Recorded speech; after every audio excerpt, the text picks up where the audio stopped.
here. Alright, Dreadman here again, and I'm here going to interview somebody I've interviewed a few times before, but always a good and interesting talk, and I'm sure it will be this time too. Alright, here with MadClock. What's up, Dreadman? Alright, so you got new things going on, lots of new stuff to talk about here. It's been, we've got Time's Up, The Volume of Secrecy, and The Old Me have all been out and about. How has the response been to the whole body of work? So, with the Time's Up album being yanked from platform, I recently put it back up on a Bandcamp because it was the only place I could put it up as a whole. It's a digital compilation to make it accessible because I didn't want to throw it and pay for it to go back on as a re-release. So, Time's Up, there's a few songs on there that like everyone started knowing me for, like the song Time's Up. Right. Sovereign, that's another fan favorite. The one about my mom is on there, it's another huge one. So there's a couple on there that people still very much enjoy. And putting it back in the Bandcamp kind of gave it the little refresher that I was hoping it did. A lot of people were like, oh yeah, because no one's seen it for a while, I didn't promote it or nothing. So that one's pretty well received. The Volume of Secrecy, the two main ones are still huge on my playlist, are Love, Kill, Repeat, and Villain. Right. Those two do extremely well constantly. I always have them in my live sets when I play. God, I miss playing shows. We'll get to that. But anyway, yeah, those are definitely in live all the time, and definitely always in rotation. And Would You off that album is very good. That one, I matured a little bit, so people that were paying attention were like, "Wow, you really, you grew a lot." So that one in particular just showed a lot of growth that I was proud that I had gotten to show. The Old Me, again, was more progress, but almost in a weird direction, because a lot of those were like older songs. There were a couple newer ones on there, but most of those were like ones from way back that I just felt like I had to do. I closed the book on sobriety, and moving forward with my life and all that, and with the COVID thing, hip-hop wasn't on my mind, wasn't playing shows, I kind of lost ground with it, everyone kind of lost creativity for a little while. And I went back to my roots. Something I could just do on my own with no extra help. Yep. Didn't need any beats. I could just make music with me and the guitar. And it inspired me to do the Old Me album. That one has like 6,500 streams on Spotify. It's quadrupled, done better than my previously done very one. Well, Yeah, a lot in Australia, Finland, Spain, Canada. Really, really well received over there. It was awesome. I put myself out there as a hip-hop artist. To it, as the main focus. So, just doing the acoustic album, I had no idea it was going to do that well, But I'll definitely do some more acoustic probably down the line eventually. But there's a new one coming. Yeah, yes there is. Yes there is. Do you want to talk? Let's put it this way. Tell us what you can about that one. Okay, the album title, for those who don't know, is Devils Never Cry. It's pretty much about the concept, doing so much wrong in your life and trying to find a path to the good. Eventually, like, from all the bad you've done, it just doesn't faze you anymore because you're on this path of, like, becoming someone new and whole, and definitely not, I wouldn't say wholly, just a better person. It's not a spiritual journey, it's just a conscious change of mind state, being a better person. The devils never cry because we've already been through the worst. We don't feel that anymore. Leaving it in the past. Yeah. So that's the whole concept, is now moving forward. The Volume of Secrecy, I was like stuck in this mindset of like people just always not giving me the credit I felt I deserved. And recognize me as an artist and all this other stuff. So I'm well past that even now, and this is just about me doing sure stuff and moving forward. So yeah, it's great. The production on it's really unique. I have 2 songs done, which I can't release yet, but I will. I will. And I've heard them, and they are good, everyone, believe me. I had to give Jed Man the I had to. I'm sorry, y'all. It is coming, though, I promise. But coming up, starting tomorrow, the 18th. No, yeah. 18th. Yep, 18th, yep. October 18th, Sunday, tomorrow. I'm doing 13 days of MadClock. Because 13 days from now, I have a very major announcement. So I wanted to take time for the next 13 days. We're in spooky season, my absolute favorite. Happy Halloween to everybody soon. Right. But, you know, nice festive season for being spooky. 13 days of MadClock. I'm going to each day post one song from all three of my releases. Could be from any one of them. I already have the list and everything set out. Everything's ready to go. And give a little description for people that just want to know more about the song in detail, or want to know more about the writing process, or where it came from, or what it's about, all that kind of stuff. I will post a link to where to find it, go listen to it, and I'll make a little video or a little blurb about said song. And I would appreciate anybody giving me feedback on it, because that's the whole point. Yeah, absolutely. You know, I definitely want feedback, and I love refining my craft and giving you guys the best product that I possibly can while still being true to myself. So definitely that. So look forward to that. Starting tomorrow. First song drops. It'll be the 19th. I'm sure this video will be posted shortly after that. Yeah. So you'll probably be on day 3 or 4 by the time this gets posted. That's totally fine. Well, I'll try to get her up maybe tomorrow. I'll see if I can get her up tomorrow sometime. Well, save this video. If you haven't, definitely go check my page, because there's a few posted by now. 13 days of MadClock. Everyone's to enjoy that. But the big Halloween announcement is going to blow socks off. So yes, I do believe so, and I have heard about that. I am not at liberty to speak about that, but I think this is a big deal. Absolutely, for sure. Good things going forward. Yeah. Definitely. I'm excited. I'm very happy. But yeah, the album as a whole, I can't wait to release. It's going to come out early. I wouldn't say early. Yeah, spring 2021, next year. I have 2 songs finished. The production on the album is completely finished. I will say this, I'm releasing a Villain Part 2.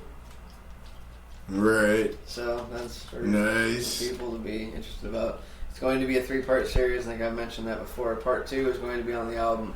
Part 3 is going to be a single by itself, because I don't want to wait too long in between.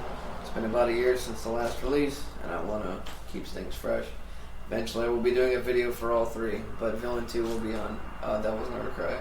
I also did a 3rd Rose Garden, so that final one, I'm probably just going to let that one be the last one. Right. For those of you who don't know, the Rose Garden series is just an instrumental, dancey, dubstep, fusion type of style song I do on every album.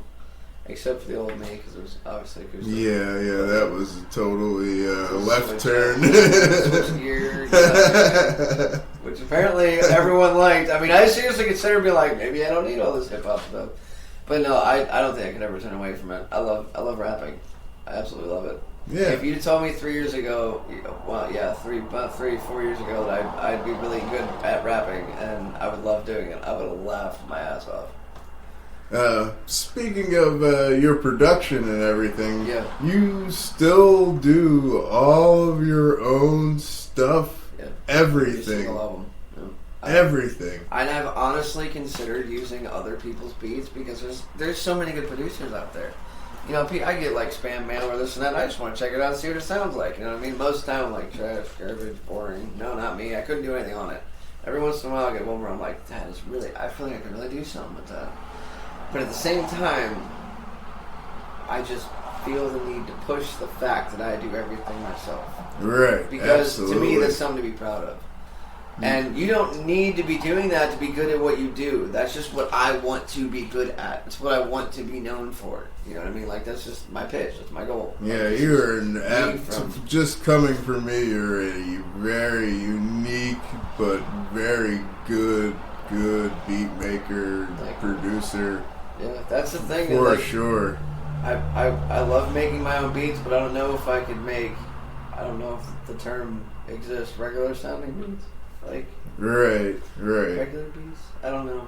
I know I do know what you mean. I mean, I have a couple where I've only shown a couple people, and a certain female, I name her, supposed to get a couple from me and never did, and I feel upset about it to the degree because she would have killed the beats I made. They're definitely softer, more R&B style. Right. And there are a couple like signatures that I have in there that you'd be like, if you know, you know. Right, sure. But I'll show them someday. They're pretty cool. I'm still kind of, my wife and everyone's like, you need to put that out. You need to put that out. But like, I'm known as like an artist. Like I do, you know what I mean? Like I just don't feel like putting out hip hop beats. Yeah, are in my line of sight at the moment, I guess you could say. Right. It's just not what I want to focus on. But I guess maybe one day when like I'm just not into writing songs, I don't think it's ever going to happen. But you never know what's in the future, man. It's COVID.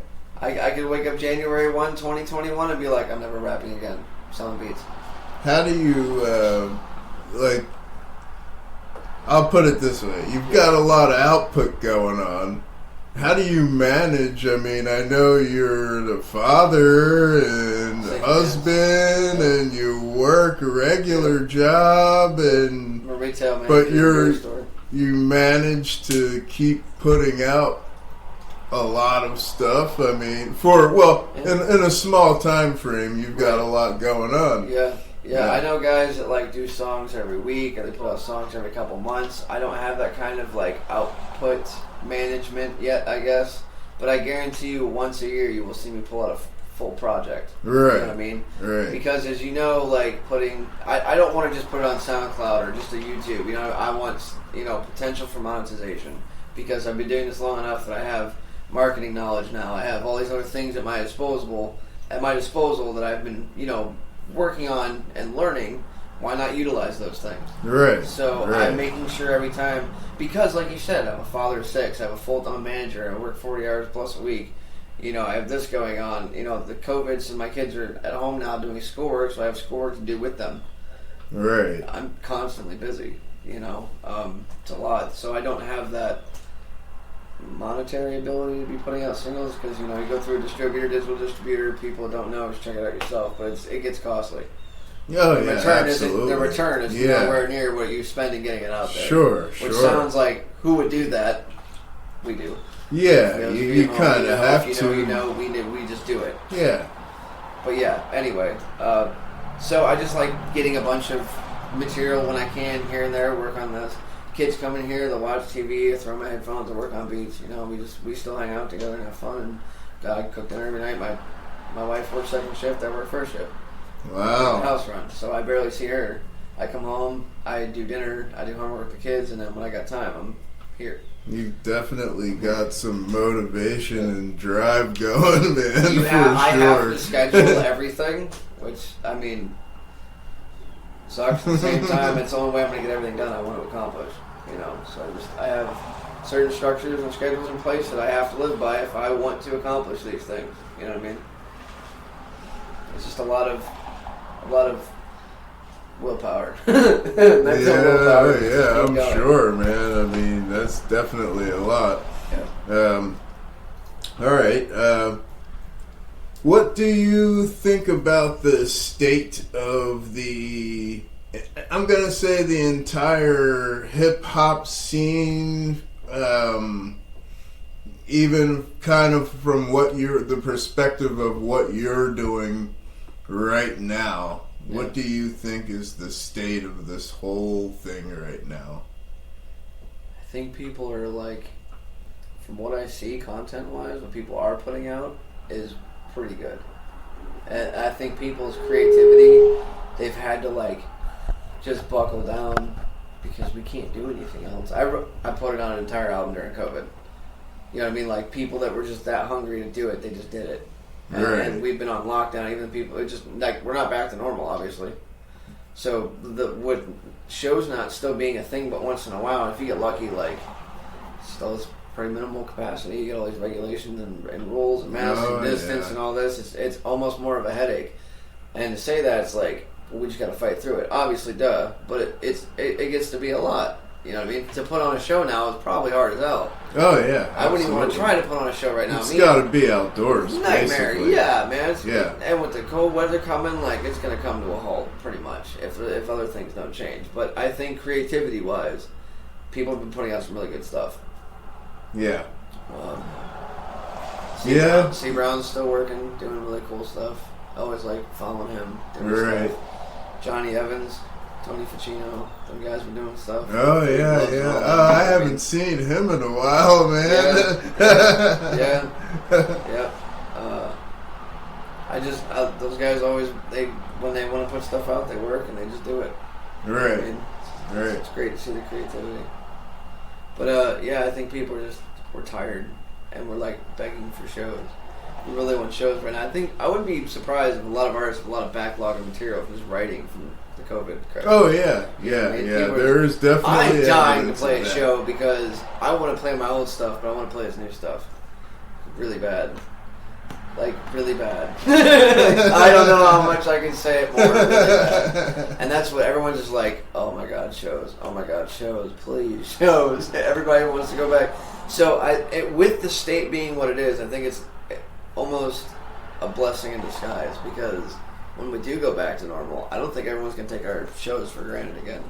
Right. I don't think everyone's gonna be like, "Wow, we went without this for how long?" Like, that's my like. Hope against hope. You know what I mean? We don't just get comfortable again and be like, oh, local people, shows, like, fuck them, Because that's before the COVID crisis hit. I mean, we didn't have really, like, high attendance as it was. Yeah, shows, true. It's just people just weren't doing shows anymore. And it's not because we weren't trying. Me and Maddie Simmons spent an entire summer putting on Sunday Couch Slaughter and, August on Fire. We put on some entertaining-ass shows where it wasn't just coming to stand and watching 6 bands and going home. There was other shit to do. The Retrocade. We had chefs there. We had other vendors there. We had there was shit to do to keep people involved. And even that was getting like very tepid response. Yeah, man. It was just like, what are we doing wrong? This is because you put so much effort and energy into something, it doesn't work out, and you're like, yes, you feel good that you accomplished it no matter what, and that will always be the thing. Like I built a coffin by my bare 2 hands for the show. Like it was. Right, we put a lot of stuff in that. Wasted Info actually used the coffin for a couple things and photo shoots and shoot. Shout out to them. They just put out a new record. Yeah. There's just, like I said, as a whole, there's a lot going on. But their attendance wasn't really much. But everyone's been locked down. We want shows again. That's all I hear all over Facebook. People want shows. Yeah, and I, as being a promoter myself, I am quite ready to put more shows on and get ready to get going. There were so many that you had to cancel. There was a few I was going to be on. Yeah, I canceled about, I think it was like 8 or 9 shows since everything began. Yikes. Yeah. We keep trying though, man. It's like we get it booked and yes, cool. Then you hear, well, we can't do it. Yeah, I mean, I'm gonna stick with it, and I just have to kind of wait until it gets going again, Right. Let's see. Your subject matter. How do you come up with the things that you actually rap about? A lot of it is. I guess personal struggle. A lot of my stuff's personal. Right. It's like therapy for me, which I guess sounds redundant. A lot of artists use that, but I mean that's the truth, man. Like we all do. Oh yeah. I mean, I do have some made up stuff on that album because it just sounds cool. And it's not like I've never been one to rap about guns or women or cars or things. I'm not that kind of rapper. You know what I mean? I don't pull those things out for content. It's either usually personal experience, something I've gone through, something's on my mind, or my mind will make this like crazy ass, almost impossible scenario, and I'd be like, that'd be a cool thing for a song. And then I just like go and just do this random like story, and then figure out how to take content from the story that I make and make it into a song. It's like the villain story. I've given some details about what it entails, but I can't tell the whole storyline because it's going to kill. There's a whole story to it. And my mind came up with it over a few days' time and thinking about, how come no one's, I've never seen a movie do this or have this in it or that. And it started going, and I was like, I should do a song. So the beat I had for the longest time, Villain 1. Right. And I was like, I love that, but I couldn't think of it. And then just after that concept came, bam, I had stuff for content.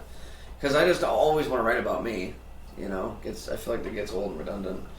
And I think the people who listen to my music enough know, like, oh, that sounds pretty real, or that's definitely made up. But on this album especially, it's like, I don't think people are going to be able to tell which is real and which isn't. That's kind of the point.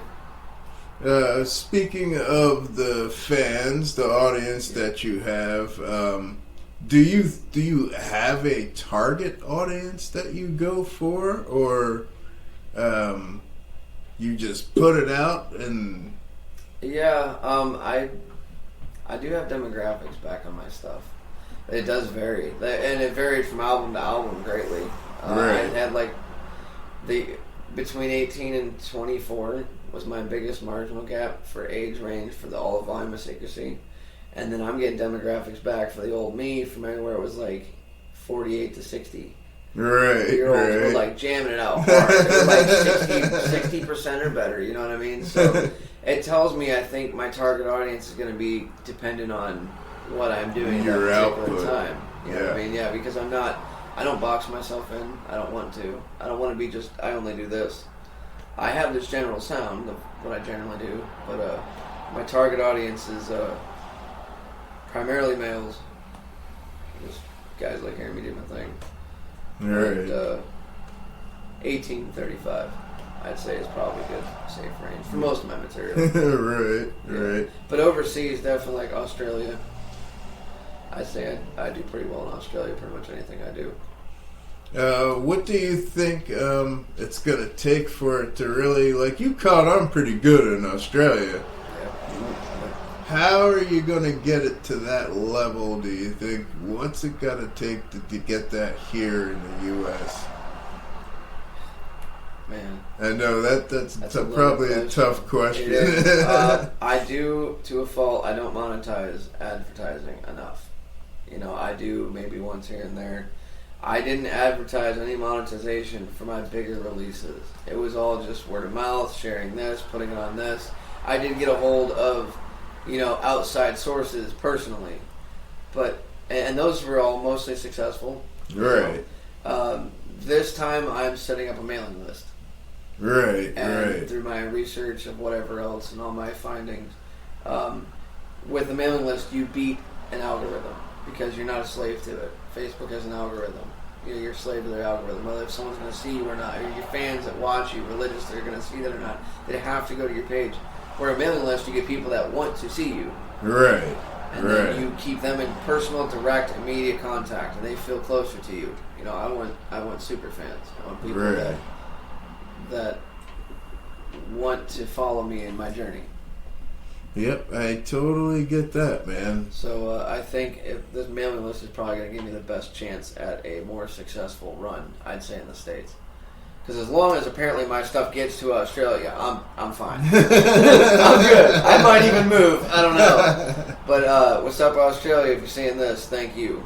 Because you guys you've totally done all of your business side, like on the DIY, pretty much. Yep. I don't really. I've paid for probably one advertisement when Time's Up came out. I didn't do any paid ads for Volume of Secrecy. Didn't do anything for. But I did 2 major music videos for Love Kill Repeat music video for Volume of Secrecy. I did an Audio Afterlife video, which I didn't push too heavy, but it was pretty well received. But yeah, if I had monetized those and backed them more, you know, and really did my research and really pushed it a little farther, it might have caught a little harder than it did. All right, man. Yeah, I mean, the story's pretty impressive from my perspective. I mean, really appreciate that. The biggest thing I'm finding now is now in my town of Edinboro, where I live, I'm getting called MadClock a few places where I go, which is like, yeah, that's cool, man. It's starting to stick, man. I thought it was a dumb name at first, and now people are like, MadClock, what's up, Clock? I'm like, what's up, man? I cheese every time. I told my wife today, I was like, don't ever let me forget how cool that is. She's like, I never will. Yeah, absolutely, man. I kind of get it, man. Yeah. It's like a sign of achievement. Yeah, I got leveled up in a game or something. All right. Well, that's pretty much all the questions I had. One last thing, as always. Your merch and your social media. You like to tell everybody about that? Yes, I have a Facebook at MadClock Music, Twitter at MadClock Music, YouTube MadClock Music, MadClockMusic@gmail.com. If you want to sign up for my mailing list, you can PM me personally, or at my MadClock page on Facebook. I'm pretty much there. MadClock Music is my handle for Instagram, and I'm pretty much out of t-shirts. I have a couple sizes left, but I do still have copies of The Old Me. Oh, yeah. Album. Yes, indeed. It was 5 tracks.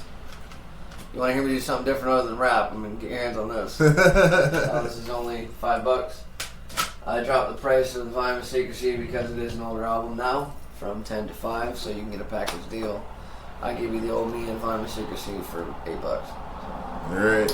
CDs at the moment, but I have landed a media guy that can do quite a few things for me. So be on the lookout for stickers, beanies, hats. I'm going to do sweatsuits. Oh, yeah. Because we got the colder weather coming, I'm going to do some sweatshirts.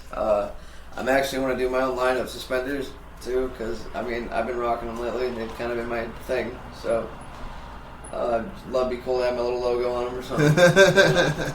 So, a lot of things coming up, man, for sure. But yeah, yep, that's cool. Where to find me, and if you want to buy something, get over me. Alright, so, alright, I think that was a pretty good little talk there, and, sure. Fun as always, man. Yep, and, the album's coming out sometime when? Devils Never Cry, I'm going to shoot for April 2021. Alrighty, you heard it right there, everybody. Alright, it was nice talking to you, sir. Thank you. Dread Metal out.